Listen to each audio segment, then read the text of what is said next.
So, so in title, you have to understand different aspects of the game. If you're going to be really good at it, then you first have to decide what part of it you're going to be good at, unless you're going to be good at all of it. Not necessarily needed, but well, we'll get into it. So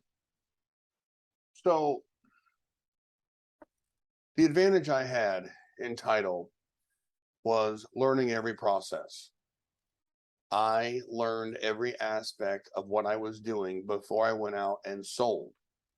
My form of selling when I was coming up through the ranks, once I was trying to get business for the company, which wasn't even year one, year two, year three.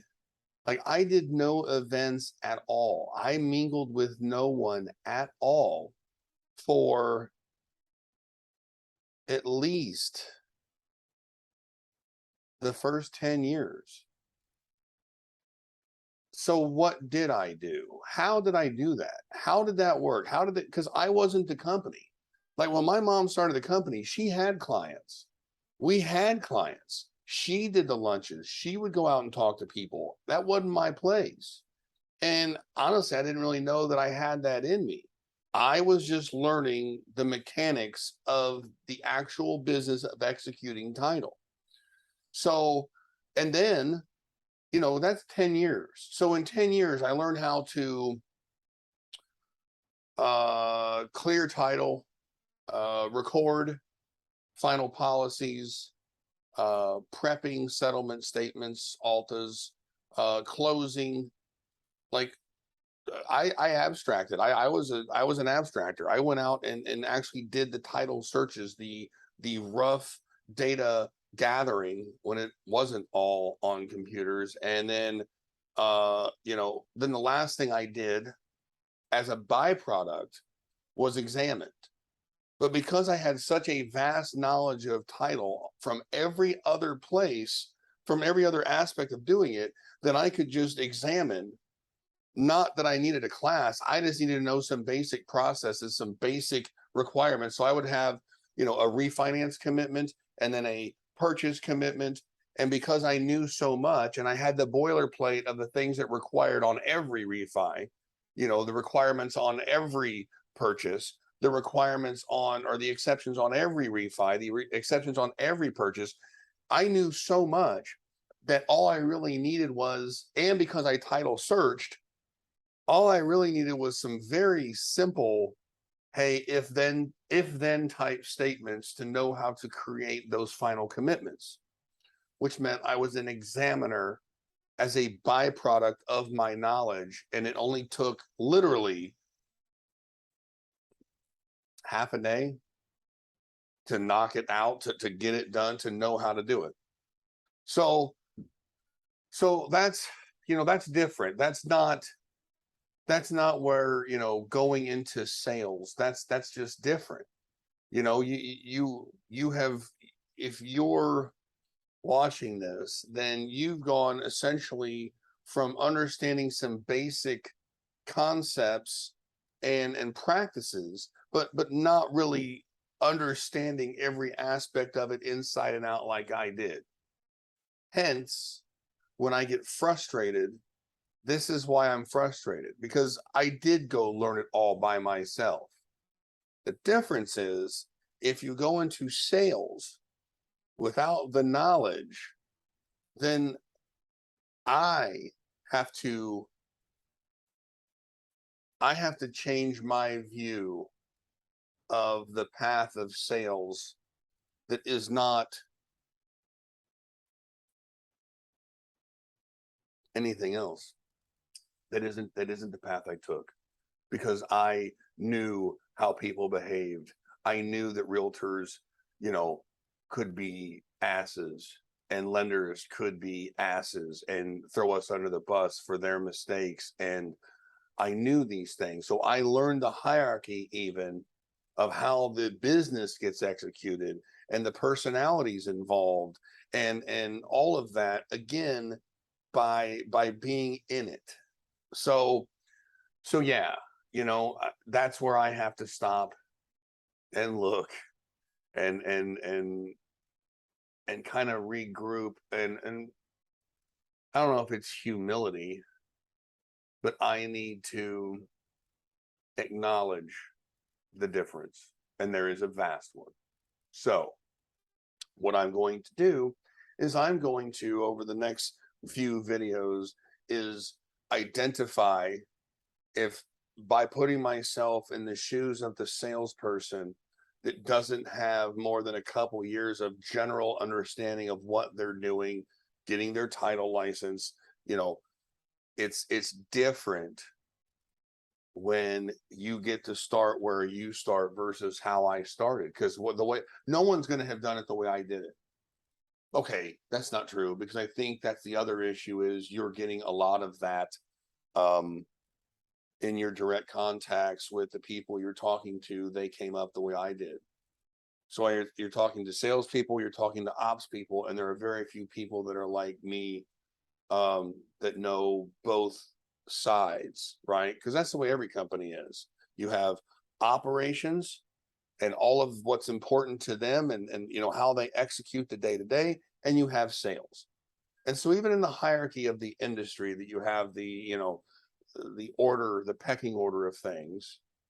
In essence, we're the ass kissers, and the realtors are the royalty. And that's not, I mean, that's not really, there are a lot of great realtors who never impose their power.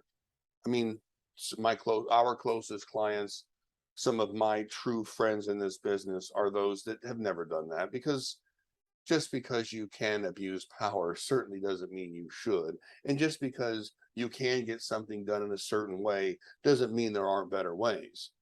I mean, a lot of me trying to explain to agents is, well, you don't have to jump my ass, because we're already jumping. This isn't about you're not important. This isn't about ineptitude. We know what we're doing, and we take pride in what we do. And if you're frustrated, then we're frustrated. We are an ally. We are not a whipping boy or girl, a whipping person. So anyway, so that's what I'm going to do. I'm gonna approach it from that perspective, and that's what I want to do next. That's what you need. I need to put myself in the shoes of the sales rep who is hired to be a sales rep, is the approach I'm going to take. And I'm going to have to kind of rethink that, because it's not how I learned. I was lucky. I was in an incubator. Now, at the same time, I made $22,000 when I started, and I didn't break six figures until at least 10 years in the industry. And I know even people that work for us that hit six figures by year 4, because they went straight into, but these people are workers. These people are incredibly talented people who got into the business different than I did, and they earned it. I mean, you don't make $100K in title if you don't know what you're doing, and have some form of hustle. It isn't an easy game to play to make six figures. It's a hard one. But the more arrows in the quiver, the sharper the blades, the more blades, it gets easier, because the game gets easier. You're learning how to play a game. It is just a game. It's an important one. It's significant. I mean, kids go to college because you play this game, but it is a game, and it's a game that you can do better or worse, and have strengths and weaknesses, and rely on your team and playbook, game planning. And it's just a game. But it's time for me to get this game so that you can understand it better, so that when we have conversation, then you can put those pieces of that game in the right category, so that your blueprint, to me, I guess it kind of reminds me of surgery. And when they put that the stuff into the vessels, that what is it, radioactive, or can't be radioactive. Why would you put radioactive stuff in your body? What is it? Hell, I don't know. dye, right? You put dye in. So if we have this giant tree that is title, and I start injecting the dye, you know, certain parts are going to change first. So I want you to see the silhouette. I need to create the silhouette so that when I inject the knowledge, different parts will essentially come online, and you'll know where they go. You'll know where that is supposed to be placed. We need to start creating a structure so that as you're evolving into a better and better salesperson, then you know where this stuff can be cataloged. And some of it just has to sit and wait. That's why it's so important to hit the stuff you're using daily, to hit the stuff you need immediately. You know, when we get into the very, vastness of it, and the much smaller branches, that needs to come at the end. I don't need to be teaching you stuff at the very top when I need to be giving you the stuff that comes from the roots into the base, into the foundation. Like, we have to build that first. So that's what I'm going to do. That's where we're going to go. This is as good as I get.